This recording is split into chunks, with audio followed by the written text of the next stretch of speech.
Exclusive at 10, a lawn mowing business accused of operating illegally in Jackson County. And the noise and traffic is driving the family that lives across the street crazy. Desperate for help, they reached out to 41 Action News. I-Team reporter Kat Reed shares the neighbor dispute now headed to court. There's space and serenity in rural Jackson County. We have beautiful sunsets. I mean, you look, you've got, the river out there and you've got all the trees. It's why Ariel and John Claflin decided to buy their home in an unincorporated part of the county off 24 Highway. They did their research on the neighborhood zoning. Residential, maybe a little agricultural.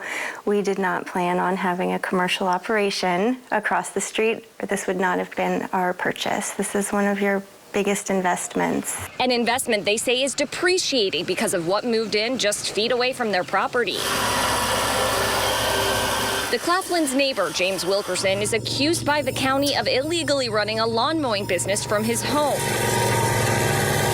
While lawn services are allowed as home occupations, they can't have more than one additional employee aside from residents. Also, home businesses can't serve as headquarters where employees gather to be dispatched.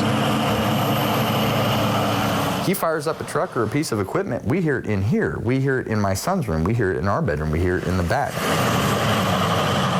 It's hard to get the kids to sleep sometimes, well, especially the little baby. The dispute dates back nearly 2 years to the fall of 2018. That's when the Claflins first complained about activity on the property. We call up zoning and say, hey, this is going on, and we just got brushed off. I mean, it was for months and months. In April 2019, the county approved Wilkerson's permit for this pole barn, which he said would be used for storage.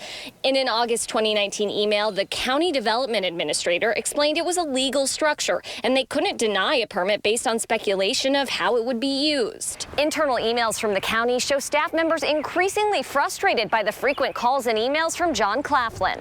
In one instance, an executive assistant wrote, quote, "This guy is driving me crazy." Then there's a chat between the county development administrator and an admin, where the admin suggests telling John Claflin to, quote, F off. We're asking them to do their job.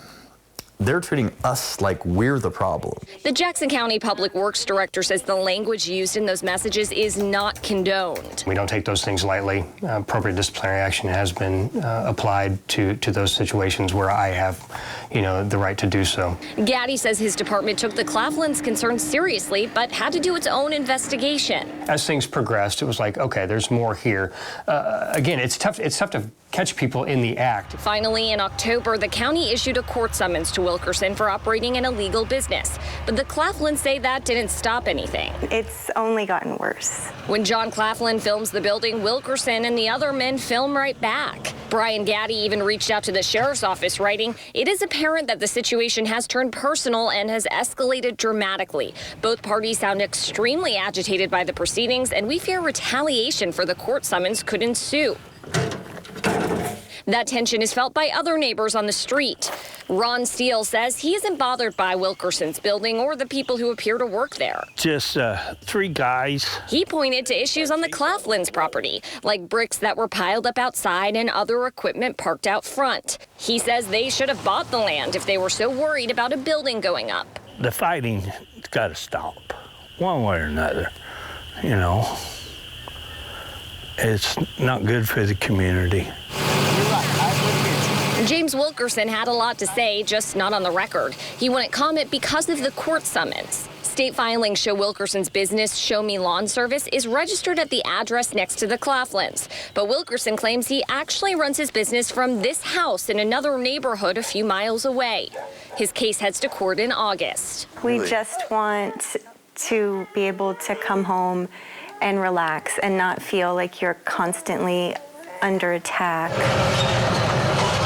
Everyone we spoke to on the street hopes there's a resolution soon, so serenity will return to this corner of rural Jackson County.